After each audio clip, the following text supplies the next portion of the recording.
Halo saudara-saudaraku, temu kembali dengan saya Hairudin Lubis, praktisi meditasi yang akan berbagi pengalaman tentang apa itu meditasi, bagaimana meditasi, siapa yang dimeditasikan, dan siapa yang memerintah kita untuk meditasi. 2 episode sebelumnya kita sudah bercerita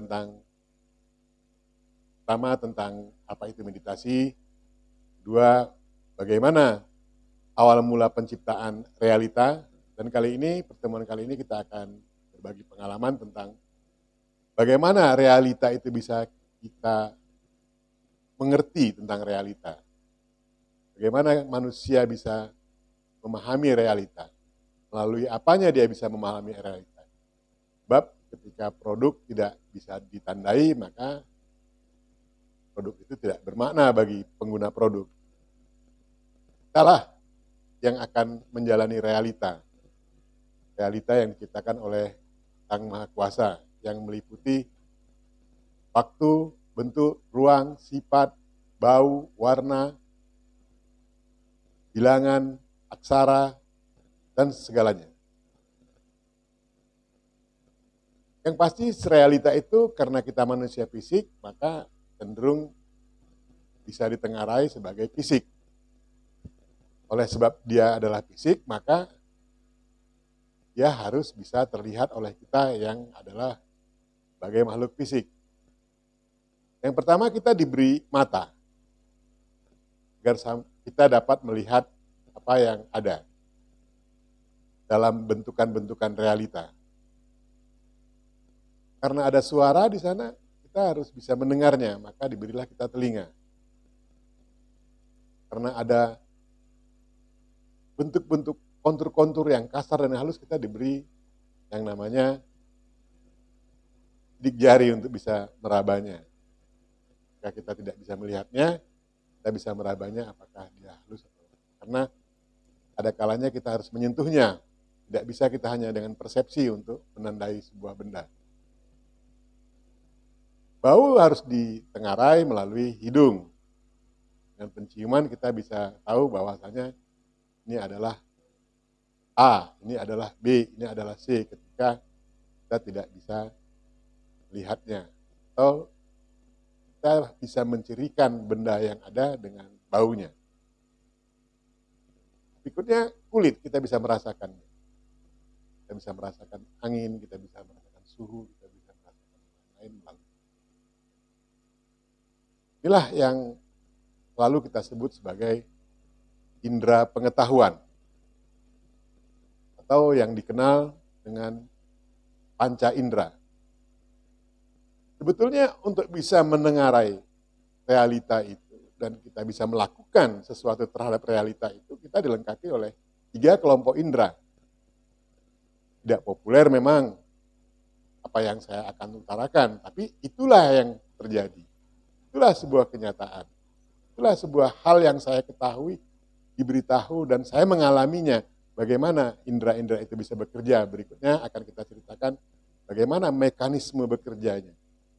Sehingga kita bisa memegang, kita bisa bicara, kita bisa jalan, kita bisa berpikir, dan lain sebagainya. 3 kelompok indera ini saya menyebutnya sebagai yang pertama adalah indera pengetahuan. Indera pengetahuan dikenal dengan panca indera. Yang pertama, mata untuk melihat, telinga untuk mendengar, hidung untuk mencium, sidik jari tangan untuk meraba, kulit untuk merasakan. Itu indera pengetahuan. Dengan indera ini kita bisa berpengetahuan terhadap realita yang ada di sekitar kita. Terhadap realita yang ada di sekitar kita. Dengan kita lihat berarti dia ada rekamannya. Nah, rekamannya itu yang akan menjadi acuan-acuan untuk menentukan benda-benda yang mirip-mirip. Saya kira demikian. Itu indera pengetahuan. Jadi dengan indera pengetahuan kita berpengetahuan terhadap realita yang ada tersebar. Kita manusia kan bisa melakukan 3 hal. Berpikir, berbuat, dan berucap. Setelah kita mengetahui, tentu kita akan mengucapkannya untuk melakukan komunikasi atau melakukan hal-hal yang terkait dengan benda itu terhadap di luar diri kita. Yang kedua, kita harus bisa melakukan sesuatu itu supaya sesuatu yang ada realita di sekitar kita itu menjadi sesuatu. Paling tidak bagi kita. Kita harus bisa memindahkan gelas ketika kita akan minum air dalam gelas. Kita bisa membuat sesuatu. Itulah yang saya sebut sebagai indera bekerja. Ada indera lagi, indera bekerja. Apa itu indera bekerja? Indera bekerja adalah bicara.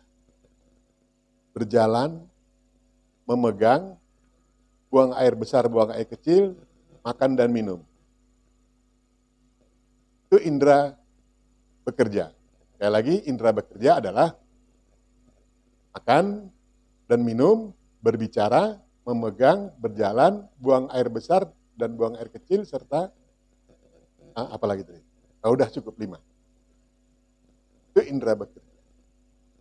Nah, bagaimana supaya kita bisa melakukan pekerjaan, maksudnya berbuat? Bagaimana kita bisa berbicara? Setelah kita bisa mempersepsi realita tadi. Ada indera yang lain yang mengatur supaya kita bisa berbicara, supaya kita bisa melakukan atau bekerja. Yang saya sebut sebagai indera spiritual. Apa itu indera spiritual? Indera spiritual adalah pikiran, nafsu, ego, rasa, dan akal. Nanti kita breakdown semua ini, dan saya selalu membicarakan sesuatu terkait apa yang saya ketahui selalu jelas. Maksudnya gini, apa fungsi dan tugasnya itu jelas. Mungkin istilah-istilah ini hanya saya yang memahami, tapi paling tidak saya akan utarakan ini supaya ketika kita terjadi diskusi, kita mempunyai persepsi yang sama terhadap sesuatu yang akan kita diskusikan. Jadi inilah dia 3 kelompok indera.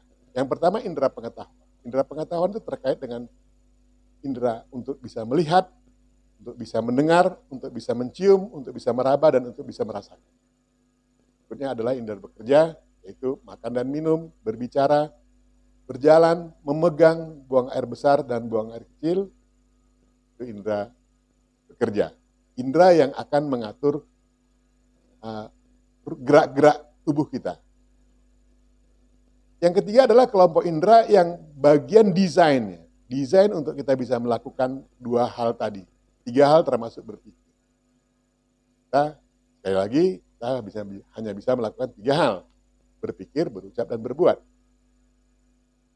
Nah, oleh karena ada indera-indera, inilah kita bisa melakukan itu. Oleh karena ada realita di luar diri kita, dalam diri kita, maka kita bisa menandainya. Berikutnya, mengerti, memahami, memaknai, dan mengeluarkan produk-produk baru dari realita yang ada. Itulah peradaban. Apa itu indera?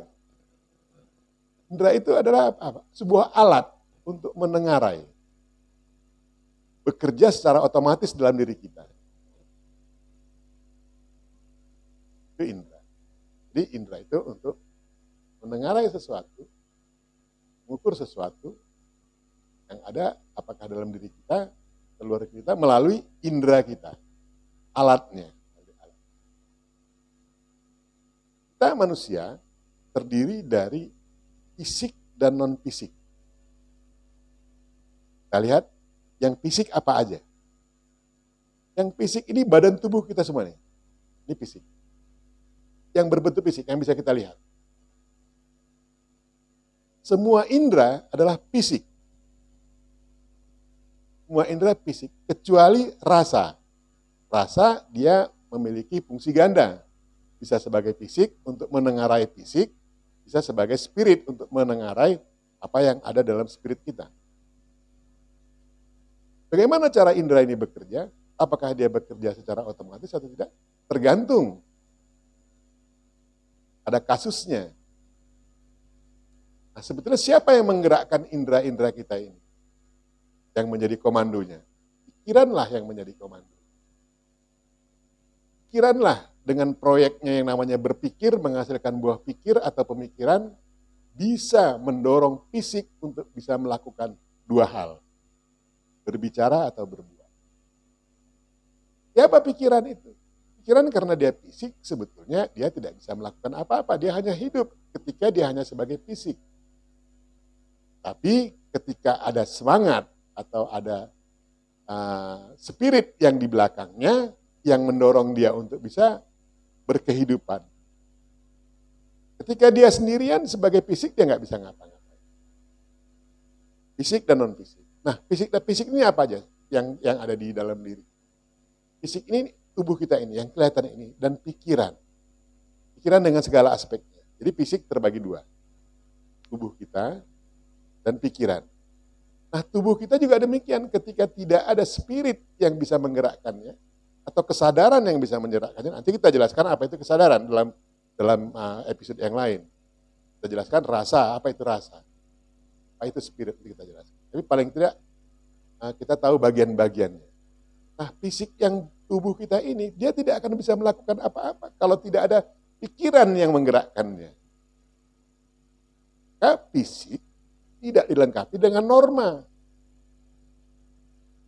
Contoh produk Tuhan yang tidak dilengkapi dengan norma, fisiknya adalah hewan. Maka saya selalu bilang, ketika kita kesadaran hanya kesadaran fisik yang kita gunakan, maka kita jadi hewan. Ketika pikiran tidak bekerja secara spirit yang lain, ya makanya kita jadi hewan. Gitu maksudnya bukan kita itu hewan, bukan. Tapi kesadaran kita itu kesadaran hewan. Kesadaran hewani. Dan itu dimiliki oleh manusia. Supaya apa? Supaya terlengkapi manusia sebagai makhluk ciptaan yang sempurna. Pikiran juga sebetulnya fisik. Tapi dia memiliki konektivitas dengan kesadaran yang lain yang ada dalam spirit. Sehingga dia bisa berpikir. Nah, pertanyaannya, kesadaran yang mana yang menjadi pegangan pikiran untuk berpikir? Yang produknya adalah pemikiran dan buah pikir. Sebuah kesadaran lagi. Jadi ketika berpadu pikiran dengan fisik, maksudnya badan tubuh kita, saya menyebutnya sebagai badan tubuh. Ketika berpadu pikiran dan fisik, ini saya menyebutnya sebagai badan tubuh. Artinya badan tubuh yang bisa beraktivitas dalam kehidupan. Fisik ketika tidak ada pikiran, dia tidak bisa beraktivitas dalam kehidupan. Dia hanya hidup. Dia hanya hidup tapi tidak bisa melakukan apa-apa. Tapi dia hidup. Apa tanda dia hidup? Alat ukurnya bisa dilihat. Dengan bentuk-bentuk frekuensi. Bentuk-bentuk gelombang elektrik yang kita kenal dengan frekuensi. Kemarin kita sudah temukan. Ada fisik, ada energi, ada penandanya atau indikasinya sebagai bentuk-bentuk gelombang yang kita kenal dengan frekuensi. Gelombang-gelombang listrik yang kita kenal dengan gelombang frekuensi. Nah, ketika pikiran berpadu dengan fisik untuk bisa melakukan, norma juga belum ada. Norma-norma yang kita pahami, norma agama, norma budaya, nggak ada di situ. Ketika kesadarannya bukan kesadaran yang lebih tinggi. Jadi kita lihat apa itu kesadaran, tapi paling tidak kesadaran kita sementara ini ada kesadaran fisik, ada kesadaran pikiran, ada kesadaran jiwa, ada kesadaran ruh. Nanti kita jelaskan. Kita coba breakdown sedetil-detilnya sehingga kita paham benar. Kenapa ini penting? Karena kita akan masuk ke dalam lorong-lorong yang betul-betul belantara dalam meditasi. Lorong-lorong yang betul-betul kalau kita bisa merasakannya itu lorong-lorong yang luar biasa. Terutama pada daerah kontemplasi. Tapi ketika kita paham tentang siapa diri kita, siapa Tuhan kita tuh, nggak ada masalah. Jadi nggak usah khawatir kok meditasinya lama banget masuknya gitu. Ini dulu yang penting. Karena kenapa? Begitu kita paham ini meditasi, saya pikir kita nggak perlu sampai bertahun-tahun untuk bisa mendapatkan makna meditasi yang sesungguhnya. Setelah kita paham. Makanya saya akan paparkan ini, pengalaman ini. Kenapa? Supaya saudara-saudaraku ini tidak terlalu lama seperti saya perlu puluhan tahun untuk meditasi. Dan selama perjalanan itu, sudah banyak hal yang bisa kita lakukan. Sudah banyak hal yang kita buang. Energi segala macam termasuk uang. Mudah-mudahan ketika kita paham semua ini, maka masuk meditasi, gampang meditasi. Cukup duduk diam meditasi. Ketika kita paham ini, bagaimana kita mengendalikan pikiran kita nanti. Bagaimana siapa yang akan dimeditasikan sebetulnya. Siapa yang menyuruh meditasi sebetulnya. Siapa yang akan dimasukkan untuk melihat informasi di dalam tubuh kita itu. Nanti jelas. Mohon maaf, jadi belum masuk kepada apa? Bagaimana meditasi. Karena bagaimana meditasi gampang. Tapi makna meditasi itu yang paling sulit. Itu perlu bertahun-tahun kalau kita tidak ada rujukan. Meditasi yang ditawarkan juga membingungkan sebetulnya. Mohon maaf. Nggak tahu pasti apa yang menjadi tujuan. Kita bicara jiwa, tapi kita nggak bisa nge-breakdown jiwa. Ketika kita bicara jiwa, baru 2 pertanyaan tentang jiwa kita sudah tidak bisa jawab. Artinya apa? Kita tidak memahami esensi dari jiwa itu. Kita hanya mengenai substansinya. Belum tentu juga benar gitu. Saya hanya berbagi pengalaman supaya saudara-saudaraku tidak sama dengan saya dalam pencarian. Tidak melangsat ke sana kemari. Tersesat berapa kali.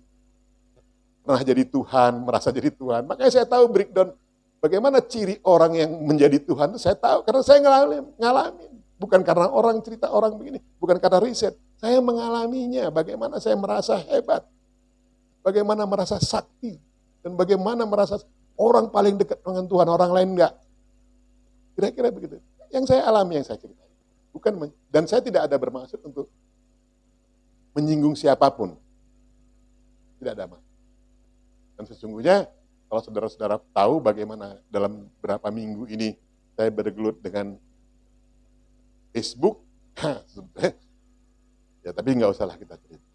Itu sudah sebuah risiko yang harus kita tanggung. Dan saya, di awal saya katakan kepada diri saya, dan saya yakini risiko terbesar paling mati. Tapi saya tahu, mati cuma 2 pilihan. Jadi apa, atau jadi siapa. Tapi kehidupan banyak pilihan. Dan saya memilih kehidupan jalan ini. Pengalaman saya akan saya ceritakan, karena kenapa? Informasi yang saya dapat itu sebetulnya untuk disebarluaskan.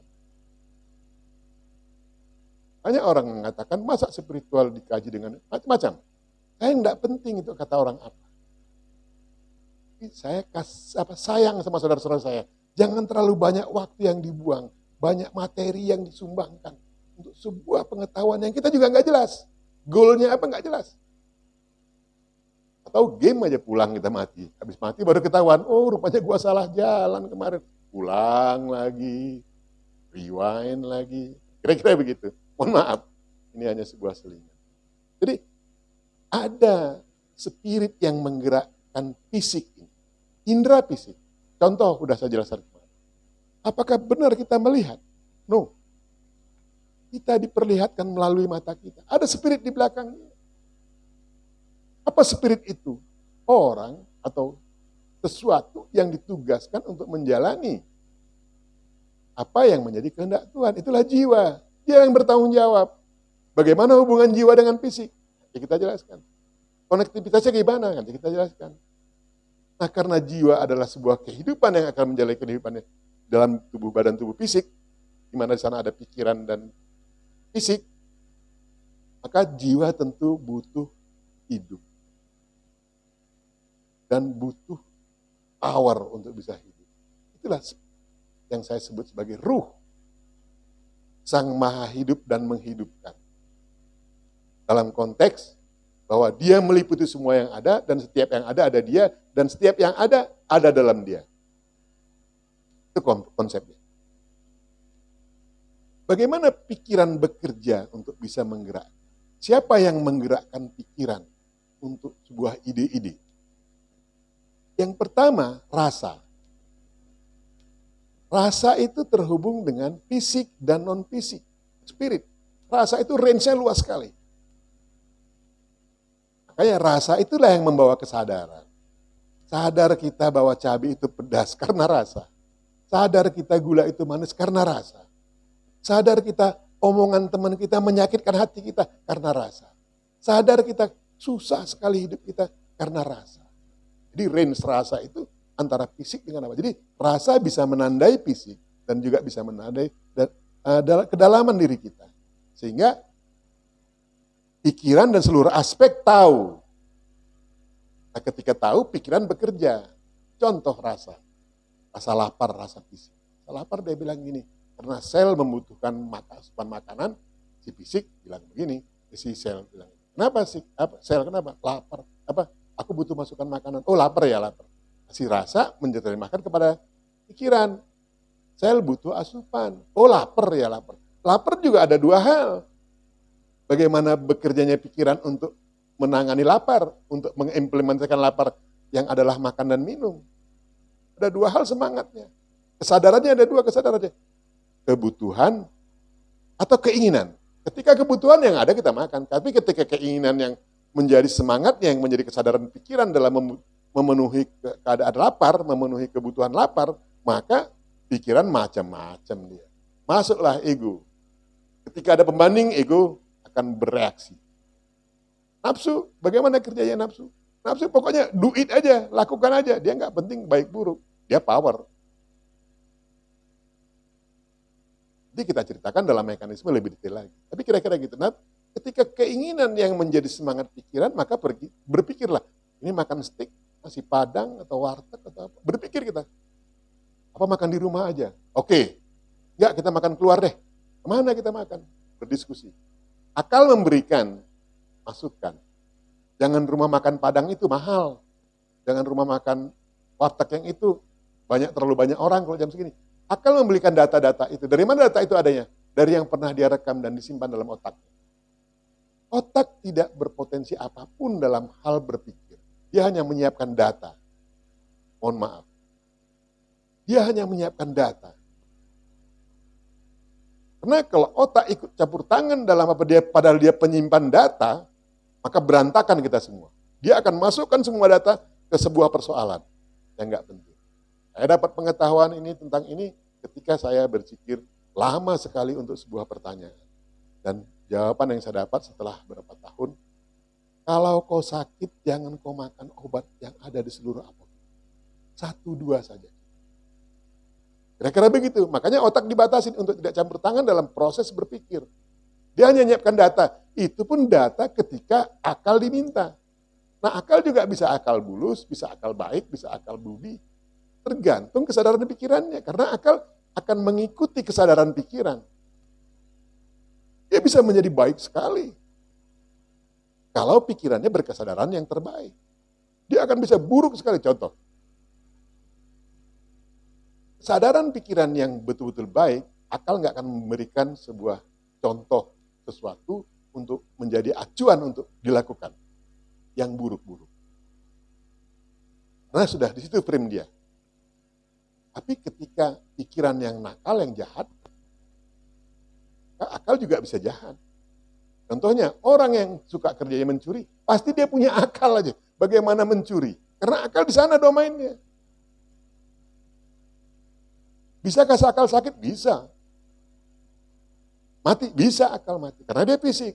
Apa yang membuat dia sakit dan dia mati? Rasa. Rasa apa? Rasa malas.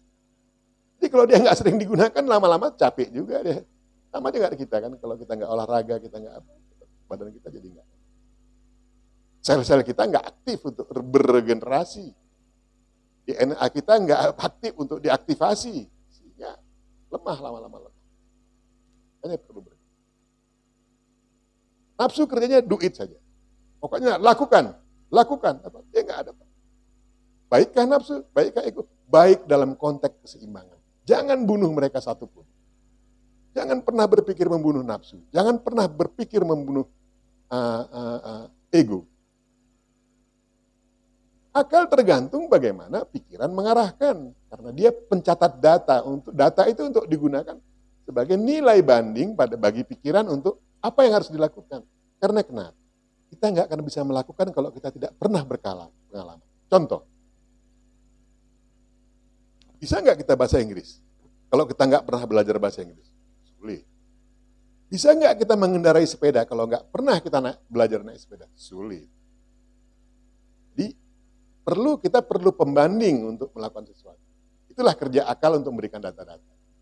Ego ketika ada pembanding, wah dia bergerak. Pergi warung Padang sana, oke. Udah sampai warung Padang, belum selesai persoalan kita. Pakai renang apa pakai ini ya, ayam ya, apa pakai asam pade ya, pakai ini. Berpikir terus. Udah kata nafsu, mainkan aja katanya. Pokoknya makan, kenyang kita. Ego masih membanding-bandingkan. Kalau ini, jangan ini. Akal memberi masukan terus. Jangan itu kolesterol itu, jangan itu. Jangan terus. Pikiran akhirnya mengambil keputusan, ini kita makan. Itu mekanisme berpikir. Makanya ketika pikiran tidak memiliki kesadaran, tidak berkesadaran yang lain selain kesadaran pikiran, berpadu dengan fisik, maka cenderung jahat.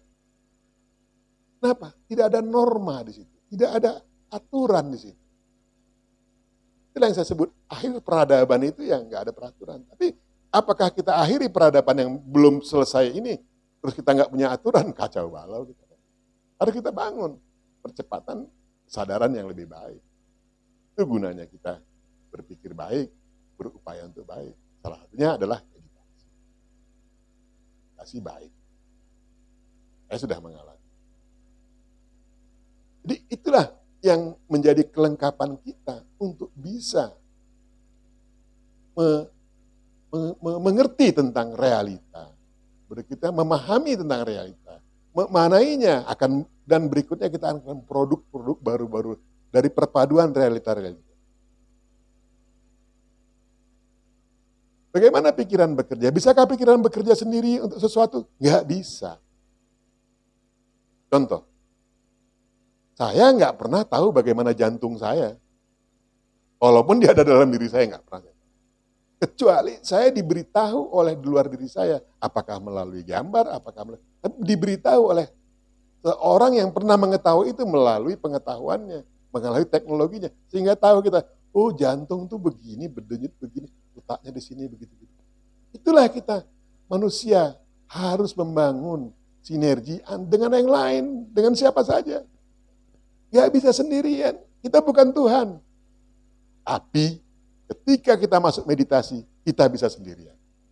Karena kenapa? Dikendalikan oleh Maha Adil, Maha Kendali. Menyatu dengan sebuah sistem.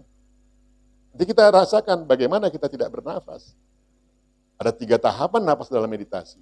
Napas dengan paru-paru, napas dengan kulit, dan tidak bernapas sama sekali. Itu kondisi meditasi. Rumit memang, tapi kalau kita nggak gali, kita nggak selesai. Kita selalu berbicara dengan pikiran-pikiran. Pertanyaannya sederhana aja. Pikiran itu apa sih, di mana sih tempatnya? Fisik atau bukan fisik? Apa sih kerjanya? Bagaimana mekanisme kerjanya? Kita nggak paham. Dengan meditasi semua rahasia ini terbongkar. Karena Tuhan itu nggak ada dia cacatnya, jadi nggak ada yang ditutupi pada dirinya, nggak ada. Kita aja yang nggak, ketika kita tidak mampu kita bilang, oh itu kehendak Tuhan. Kenapa sih saya nggak dapat duit? Kenapa sih saya nggak sehat? Kenapa? Oh itu sudah kehendak Tuhan. Ada lagi lebih parah lagi. Kamu sedang dicuji sama Tuhan. Memang kita misproduk. Memang kita produk gagal. Sehingga perlu diuji. Nggak ada gagalnya. Tuhan nggak pernah gagal mencipta. Oleh karena nggak ada gagal, ngapain dia uji? Kita yang tidak on the track dalam sistem. Terlalu banyak makan garam, darah tinggi, dibilang Tuhan lagi menguji. Kita masukkan barang-barang yang tidak baik dalam tubuh kita melalui berbagai hal. Atau pensiun sakit, oh Tuhan lagi menguji kok. Pada saat pensiun saya diuji. Nah sebelum pensiun lu nggak on the track. Gitu kira-kira. Bercandanya begitulah. Jadi kita bisa menandai, kita bisa mengerti realita karena tubuh kita dilengkapi dengan alat-alat yang kita sebut indera. Indera adalah alat, sebuah alat untuk bisa mendengarai sesuatu melalui mekanisme fisik. Jadi, jika fisik hanya bekerja pada kesadaran fisik, maka cenderung sadarannya adalah kesadaran hewan. Jadi kalau kita merasa seperti hewan, kadang merasa seperti hewan, tapi nggak apa-apa, memang begitu manusia. Oh, lagi nggak gunakan semangat yang lain, lagi nggak menggunakan kesadaran yang lain. Ketika hanya berdua dia bekerja, tidak ikut yang lain, jahat, cenderung jahat. Jahat dalam pandangan manusia, belum tentu jahat dalam pandangan Tuhan. Enggak tahu bagaimana Tuhan memandang, karena Tuhan melihat semua yang ada, penglihatan yang ada. Tuhan mendengar semua pendengaran yang ada. Tuhan merasakan semua perasaan yang ada. Kenapa? Dia meliputi. Dan yang diliputi ada dalam dirinya. Jadi sebetulnya sesuatu ini sebenarnya sudah saya tulis. Ini saya ada buku yang saya tulis kayaknya udah bisa dibagi ya. Hari ini sudah bisa kita berbagi dengan mekanisme. Ya, saya tidak tahu ini buku diurus oleh anak saya nggak tahu bagaimana mekanismenya, nanti kita lihat bagaimana cara mendapatkannya. Ada bentuknya bentuk hard copy, bentuknya seperti e-book, ada 2 hal. Nah yang e-book, saya akan titipkan juga, kalau Anda ingin mendapatkan e-booknya, beberapa buku yang pernah saya tulis tentang televisi. Saya kebetulan saya praktisi televisi, saya menulis beberapa buku televisi, 4 diantaranya saya akan bagikan secara cuma-cuma biasanya. Baru kali ini buku ini yang saya akan barter dengan uang. Kenapa begitu? Punya sejarah lah. Jadi kalau saudara-saudaraku ingin mendapatkan e-book tentang buku Mengenal Akunya Aku, teori dan praktek meditasi, akan ada ikutan e-book buku televisi, ada Inilah Televisi, ini tentang esensi televisi, ini adalah televisi bangsa, ini adalah buku tentang bagaimana sebetulnya televisi negara berperilaku gitu. Nah yang ini satu lagi buku e-book nantinya akan menjadi bonus pada yang membeli e-booknya Mengenal Akunya Aku, teori dan praktek meditasi. Ini ada buku Bagaimana Menjadi Sutradara. Di satu lagi ada buku saya belum buku tentang peradaban, judulnya Petani, Ibu, dan Guru adalah Tonggak Peradaban Manusia. Satu lagi nanti akan dapat melalui e-book, saya nggak cetak buku. Di buku ini juga punya sejarah. Tahun ini saya menulis 4 buku, satunya ini teori dan praktek meditasi, episodenya Mengenal Akunya Aku, nggak tahu episode berikutnya apa. Satu lagi buku Petani, Ibu, dan Guru adalah Tonggak Budaya Peradaban. Satu lagi buku tentang Mengenal Akunya Aku, Mengenal Akunya Aku adalah Tonggak Peradaban. Mengenal Akunya Aku adalah Tonggak Peradaban. Itu udah selesai bukunya, sudah saya jilid, kita diskusikan dengan teman-teman. Nggak usahlah dulu katanya, terlalu berat ini katanya. Saya nggak tahu beratnya di mana gitu.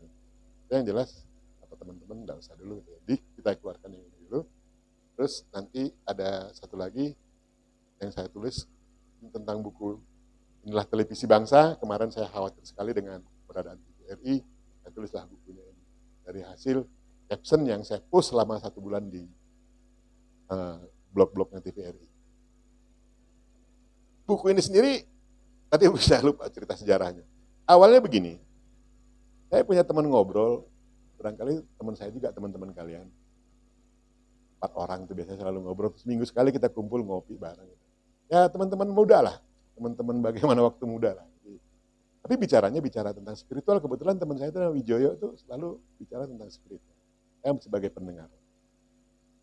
Kali waktu salah satu teman yang namanya Yankee Delta suka bertanya tentang meditasi dan selalu kita marahin gitu. Gak tahu teman itu selalu jadi bulian kita aja gitu, namanya teman kan. Kita marahin terus. Akhirnya saya bilang pada, udah deh, ntar gue tulisin buku, gue bikin buku khusus untuk lo, saya bilang, tentang meditasi. Dia tanya, emang lu meditasi? Enggak, saya bilang. Yang lain juga tanya, emang lu meditasi? Enggak, saya bilang. Mereka nggak tahu saya sejak 90 sudah meditasi. Jadi nanti gue tulisin. Terus ini terjadiannya cerita ini sekitar 1 bulan yang lalu, 1,5 bulan lah. Terus ketika saya nulis ini, saya mau lihat bagaimana spiritual memandang meditasi, makanya saya ikut blog itu meditasi, ikut itu. 3 minggu yang lalu, 2 minggu yang lalu. Saya mau lihat bagaimana sih cerita-cerita orang tentang meditasi. Dan ternyata ya begitulah. Makanya saya semangat untuk menulisnya. Dan saya dengan rasa berat sebetulnya, saya biasanya tulis buku, saya bagi-bagi aja. Saya tidak ada yang saya jual buku saya. Tapi kali ini saya harus berbater lah. Kenapa saya bilang? Karena ada hal-hal yang memang harus kita lakukan. Tidak banyak yang saya dapat, tapi paling tidak adalah. Semoga ketika barter terjadi, Anda memberi uang kepada saya menerima uangnya, kita sama-sama mendapatkan hikmahnya. Saya akan mendoakan siapapun yang membeli buku ini akan diganti Tuhan berlipat ganda. Akan diganti Tuhan berlipat ganda. Akan diganti Tuhan berlipat ganda. Dan saya akan mendapatkan manfaat yang sebesar-besarnya, bukan hanya untuk diri saya, tapi untuk keluarga saya, untuk lingkungan saya. Dan saya sebetulnya punya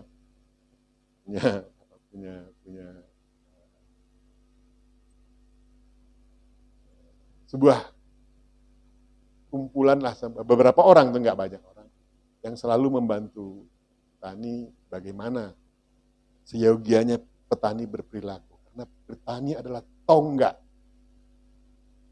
dari peradaban. Karena kenapa? Ketika petani bisa memberi masukan makanan kepada orang yang membutuhkan makanan, maka orang ini akan berkualitas. Tonggak. Sama dengan ibu. Ketika ibu paham mendidik anak, maka ini akan menjadi anak-anak yang luar biasa. Nah, ketika lolos dari ibu, masa sebelum balitanya, ada guru di sana untuk bisa memperbaiki. Tapi, alhamdulillah, kacau balau. Tapi saya tetap akan berjuang. Jadi salah satu yang akan saya gunakan dari penjualan buku ini adalah komitmen saya terhadap, ya, itulah dia. Kira-kira demikian. Secara mandiri saya selalu membantu. Petani bukan membantu bagaimana, tapi membantu mengarahkan mereka agar mereka menjadi betul-betul petani yang memproduksi sesuatu yang berkualitas. Lakukan itu sampai sekarang, sudah bertahun-tahun saya melakukan. Kalau saya punya rezeki, saya pergi ke desa, saya bergelut dengan petani. Tidak banyak hal yang bisa dilakukan, dan tidak banyak hasilnya, tapi paling tidak adalah. Oke, saudara-saudaraku, sampai ketemu dengan besok hari, kita akan bicara tentang akunya aku. Setelah kita tahu tadi bagaimana mekanisme kita bisa menandai, menengarai realita, dan bagaimana bisa, kita akan bicara, siapa sih sebenarnya Khairuddin Lubis yang sesungguhnya? Besok akan kita berbagi tentang hal bagaimana mengenali akunya aku. Sampai jumpa, tetap sehat dan bahagia.